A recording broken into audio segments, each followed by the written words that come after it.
Hey everybody, this is Anthony from VR Game Rankings, and welcome to another episode of the Daily Vlog series. This is for Tuesday, October 31st. It is the final day of October. It is also Halloween. But before we get into anything else, I think we should take a quick look back at the month of October and be thankful that we've had possibly one of the best VR gaming months that I can remember in a long time. I actually have not made a list of all the October games. I'm just going to kind of go off the top of my head here. But Arctica 1, we got that around October 10th. The Invisible Hours was, I think, October 10th as well. Gran Turismo Sport, even though it wasn't as good as we wanted it to be, that one came out. Megaton Rainfall on PlayStation VR was incredible. We got Heart of the Emberstone. We got Talos Principle. We got Oregon Quarter. The list just goes on and on. We got great free experiences like what is that movie that's out? Blade Runner Memory Lab, Blade Runner 2049 Memory Lab. So all kinds of great stuff in the month of October. So I think we need to be thankful for the fact that we had such an outstanding month. I really feel like if you look back at the history of VR, other than maybe the launch months, I think October of this year may be the best month that we've had so far in VR. So there's lots to be thankful for. Today is Halloween, so obviously you guys might want to try out some horror experiences, and there's tons of great horror experiences in VR. They've been on sale on Steam, they've been on sale on Oculus, so there's plenty of great horror games to try on Halloween if you'd like to do that. But let's go ahead and get into some news. Now, the big story today, without question, is VR is dead. Yes, you heard me right. VR is dead. No, actually, to be serious about this, VR as we know it kind of has died, and I think we're moving into a new era of VR, and I want to get into this a little bit deeper. But before I do that, I want to cover some quick hit news stories to cover real quick, and then we'll go back to this VR is dead thing. And of course, when I'm talking about the VR is dead, I'm talking about CCP Games. If you didn't hear the announcement yesterday, CCP Games has announced that they're ceasing all VR development, that they've shut down all of their VR studios. Spark, the game Spark that came out for PSVR, that is an outstanding game. We're not even going to get the Steam version. We're not going to get the Oculus version. CCP Games has shut down everything. But we're going to get to that in a minute. I want to cover a few other things and then come back and have some more time to talk about how VR is dead. Yes, it is. VR is dead. The VR that we knew and loved is dead. We're going to enter a new era of VR, and I'll talk about that in a minute. But before we get into the doom and gloom, I want to talk about some great things that were announced yesterday. Remember, it is the Paris Games Week, and Sony has been announcing all kinds of VR games in Paris.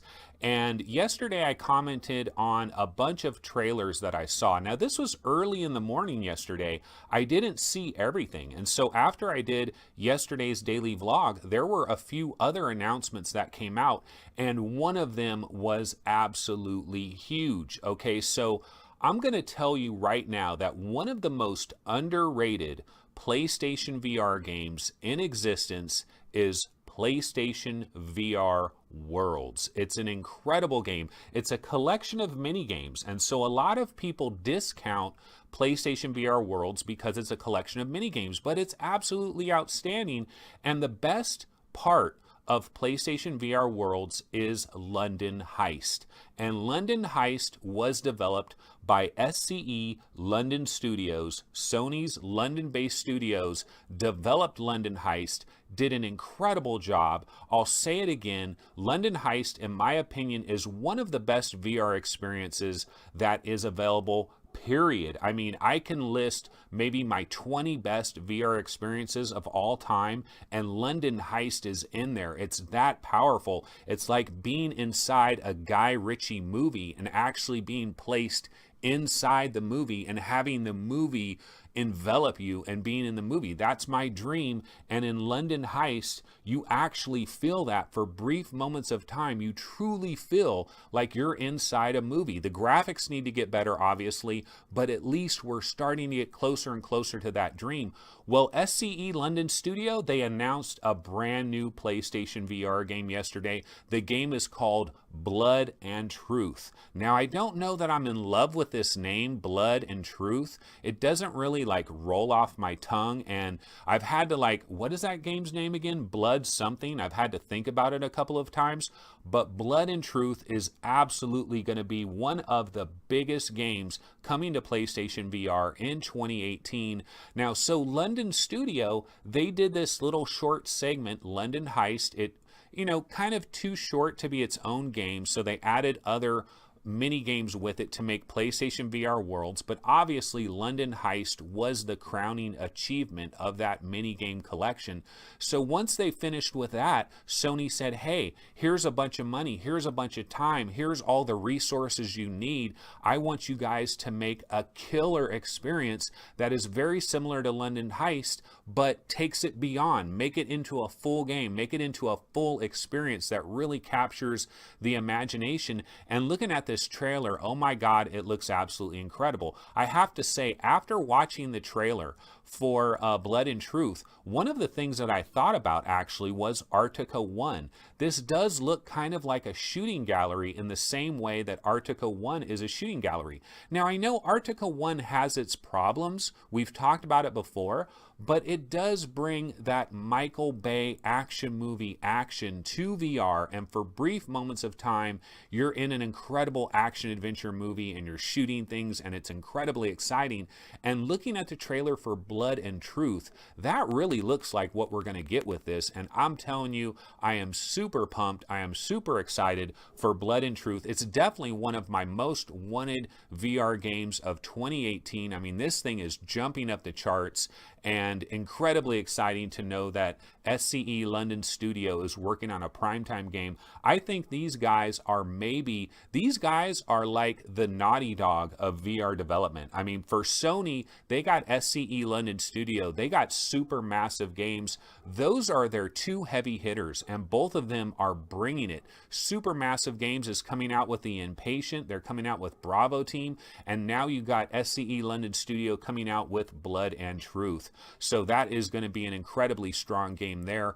One other news story I want to mention, Stifled by Gatai Games, or Gatai Games, not sure how you pronounce that, but Stifled is available today on PlayStation VR for $20. Now, I don't know if this is officially a timed exclusive or if it simply came to PlayStation VR first because the PlayStation VR version is done and ready to go. But whatever the case, the game is out, the game is available.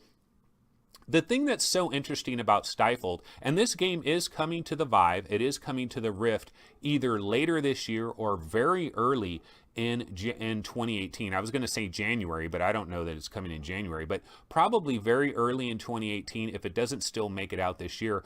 But Stifled is really interesting because you're basically in darkness, but if you make noise, the world lights up. It's kind of like echolocation, like a bat or something. If you make noise, you send noise out into the environment, it lights up the environment and you can kind of see what the hell is going on. But the downside is the creatures, the monsters, they can hear you. If you make noise, they can hear you. So it's this back and forth balance between making a little bit of noise so you can see where the hell you're going, but also being quiet enough that these monsters don't attack you. And Mame Fan, I got a dog next door that is barking his ass off, and I know that you said that you could not hear a dog barking, but I'm pretty sure you can probably hear this dog barking because he is just going nuts.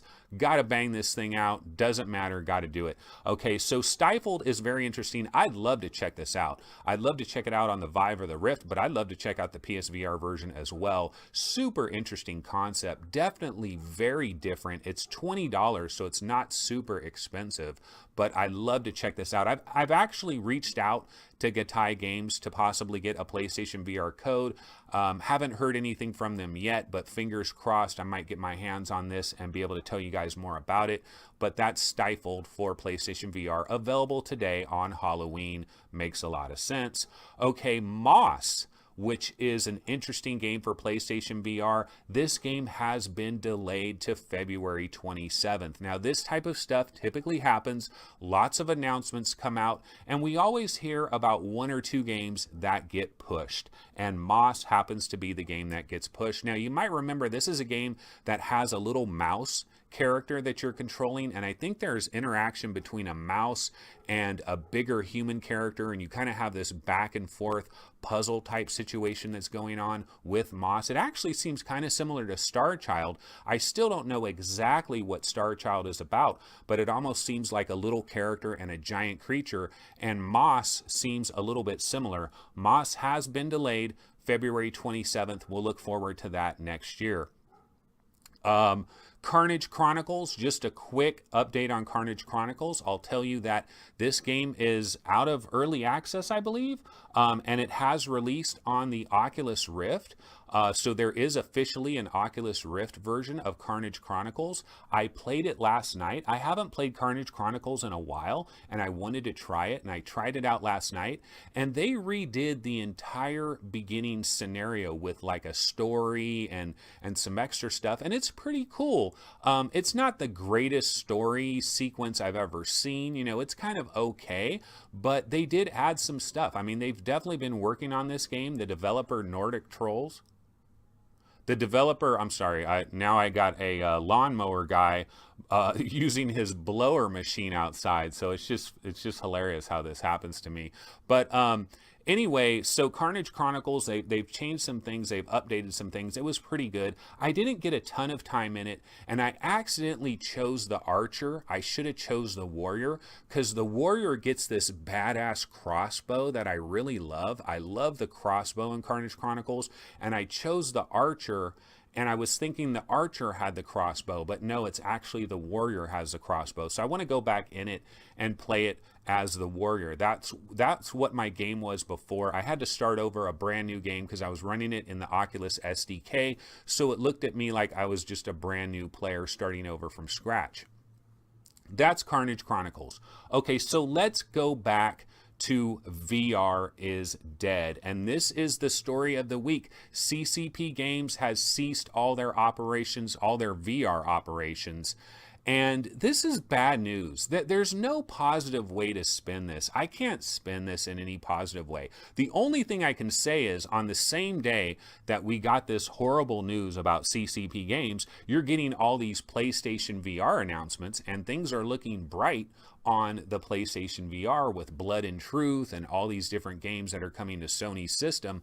But man, this CCP Games closing their VR operations, this is bad news. There's no good way to spin this. You got to understand that CCP Games, they went out of their way to jump on the VR bandwagon and aggressively support VR. They did Eve Valkyrie, they did Eve Gunjack, and then they did Spark. They've spent a ton of money investing in VR. Their CEO of their company was very bullish on VR, and I don't know what his take is now, but I know recently he said that the expectations for VR was just a little bit out of control, and it's going to take a lot longer for it to happen.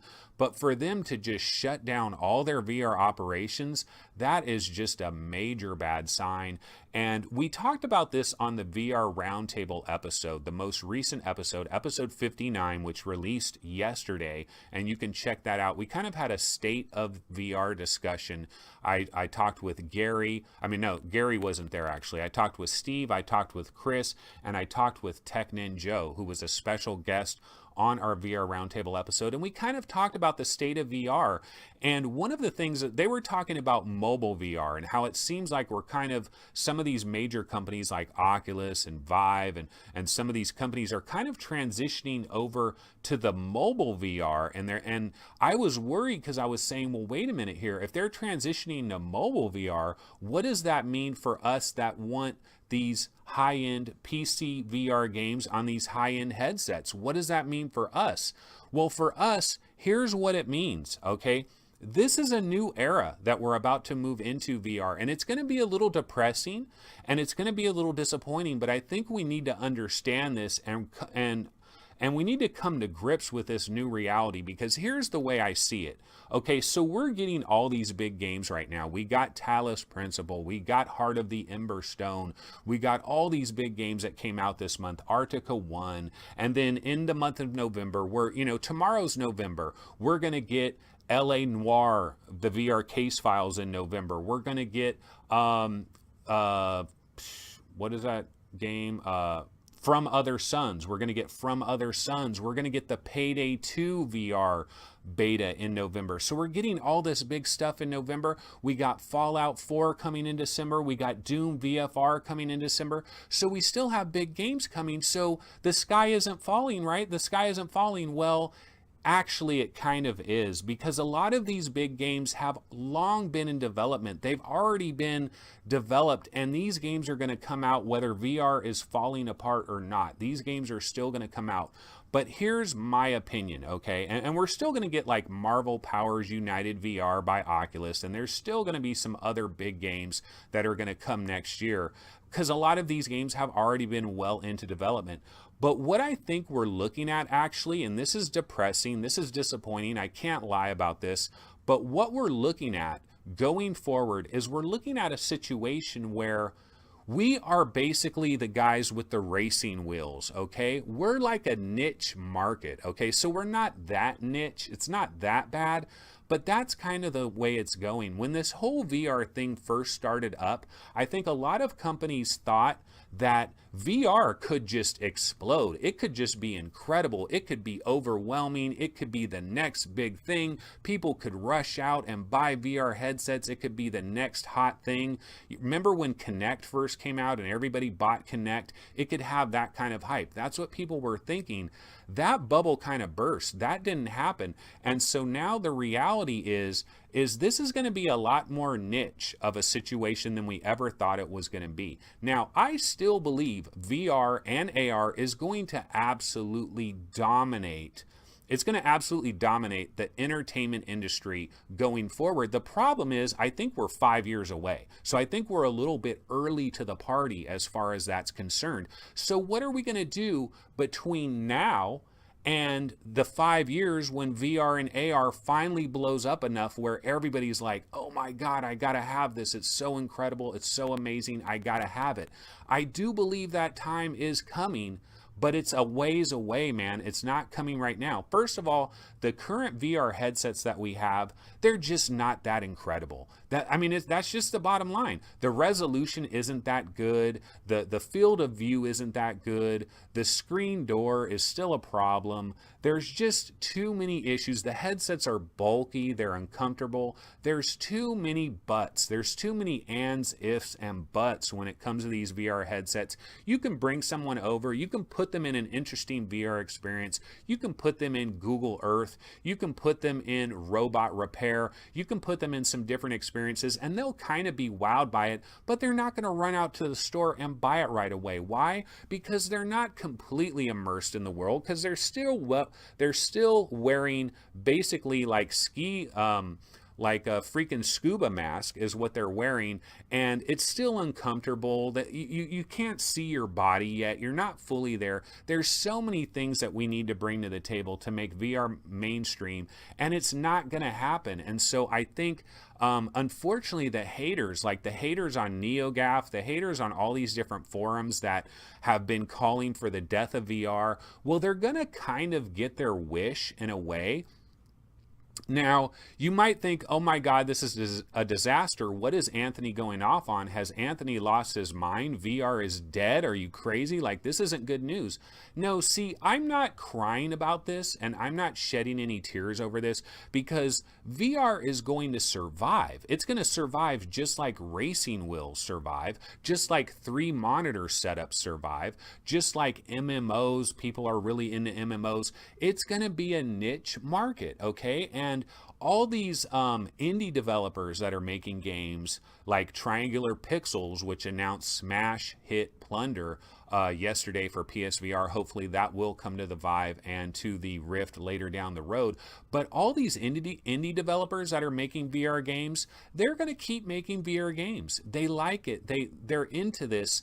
So many of the VR developers that are working on these games right now, they don't have any plans to leave this industry. I don't think Servios is leaving this industry. I don't think Vertigo Games is leaving this industry. I don't think Alchemy Labs is leaving this industry. I think all these companies are staying involved. They're going to keep making games, but everybody is just going to have to kind of lower their expectations, and things are going to be scaled back. I don't think we're going to see Killing Floor Incursion and Wilson's Heart and Lone Echo and all these big Oculus games. Oculus has spent probably the vast majority of that $250 million that they were talking about, and I think that money's pretty much gone. Now, I know we're going to get Marvel's Powers United VR early next year. Sanzaru Games is making that. They're using the Robo Recall game engine to design it to help them out a little bit, and we're still getting a lot of big games on PlayStation VR. That's the thing. See, PlayStation VR is kind of in its own little category,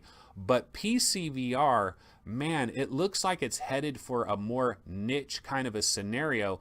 And the way I'm looking at it long term is like, as long as we can calm down and relax and just be thankful with the stuff that we get, we're going to be okay, but it's going to slow down. Like everybody that wants big, powerful games like Fallout 4 and Doom VFR, those things are going to slow down to an incredible trickle. The only stuff that we're going to get like that is stuff that was already too far in development where it doesn't make sense to cancel it. That's what's going to happen with that stuff. So next year, we're going to have trickles of games. We're going to get occasional big games here and there, but it's going to be a lot of indie stuff. And basically, we're going to have to weather the storm. Unfortunately, I think a lot of VR fans wanted this to be the next big thing, and they wanted everybody to buy a VR headset, and this is the future.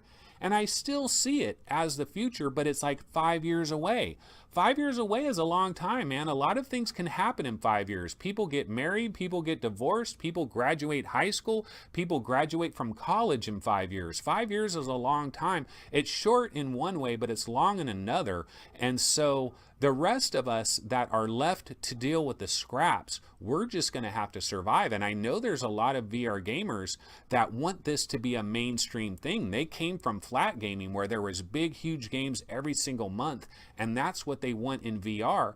And those gamers, I'm sorry, it's going to be a harsh reality. Now, this is my personal opinion. I could be completely wrong. I hope I'm completely wrong. I would love to be completely wrong about this. Unfortunately, I don't think I am. But I'm not going anywhere. I'm not going back to flat gaming. I don't give a damn. I've been too spoiled. And the indie games that are coming out, they're still good. There's good indie VR games all the time. Zalubo Productions with Vertigo. There's so many little indie studios that are making interesting games. They might not have all the great production value that we're used to, but it's still good. They're still going to put us in an environment. They're still going to put us in a world, wrap us around a world. They're still going to give us a sword and a shield and put us on the ground. We're still going to have incredible immersive experiences. And these developers are going to learn new and exciting things. They're going to push the envelope. And all the big major companies, they'll eventually come back. They're all going to come back to VR. VR is not actually dead, but it is definitely delayed and waylaid. And it is a changing industry, and we're going to have to deal with that. And one of the ramifications that we're going to deal with this thing is Spark. And oh my God, I feel so bad for HTC Vive and Oculus Rift owners that never got a chance to play Spark. I have Spark on the PlayStation VR, and it is a fabulous game. It just has a really good feel. It's so clean, it's so crisp. When you catch that ball and when you throw that ball and it's whizzing in the air, it just feels so good. It's so unfortunate that CCP Games has left VR, and they were so hyped on VR That's one of the reasons I really feel this is that bad of a sign, because these guys were hyped. They were hyped on VR. They were all in on VR. And for them to say F it and cut the cord, the CEO of that company was super hyped on VR. And for them to cut that cord, it must have been a very harsh realization. And their sales of Spark maybe on PSVR just wasn't good enough at all. Their sales for some of their for Eve Valkyrie and Eve Gunjack maybe just wasn't where their investment was. A lot of people lost their jobs. They had an Atlanta-based studio here in the USA. That was the studio that worked on Spark. That entire Atlanta-based studio has been shuttered. All those people are out of jobs. I really hope that they can rebound and find new positions somewhere else. A lot of talented developers that made Spark on PSVR. Outstanding game. It's a real tragedy, though. It truly is a tragedy that Vive and Rift owners are not going to get a chance to play Spark on their systems. And man, it's just a sad day for VR, but it's kind of weird. On the same token, you know, I'm looking at all these PlayStation VR stories like Blood and Truth from SEC London Studios. Like, that's a really good story there. But then you have CCP Games closing its VR production, and that's just a bad news any way you slice it. So that's kind of my topic for today. Guys, this is going to go ahead and wrap it up for episode 22 of our daily vlog series. I've decided that I'm going to shorten the show a little bit. I've gotten a lot of requests for people that say 35 minutes is just way too long. Okay, so we're at the 25-minute mark here. Got a lot of noise going on in the background with dogs barking and lawnmowers and all kinds of stuff going on. I don't know if you guys can hear this. I mean, I know MAME fans said, nah, we can't really hear this. I gotta believe you gotta hear this, because I hear it freaking loud and clear. But anyway, I'm gonna kind of trim down these episodes and make them a little bit shorter. So whenever I get to the 25-minute mark, I'm going to start thinking about wrapping up the show. So that's kind of how we're going to do it going forward. If you guys think that that's a bad idea and you love these 35-minute episodes, then go ahead and tell me about it. Leave comments and tell me about it, because most of the comments I've gotten have tended to err on the side of making the show shorter. And I'm okay with that. I have no problem with making the show shorter. If you guys want a shorter show, I'm game for that. So that's going to go ahead and wrap it up for episode 22 of our daily vlog series for Tuesday, October 31st. And everybody have a great Halloween. Stay safe. Have a wonderful Halloween. And I'll see you guys tomorrow. Take it easy. Later.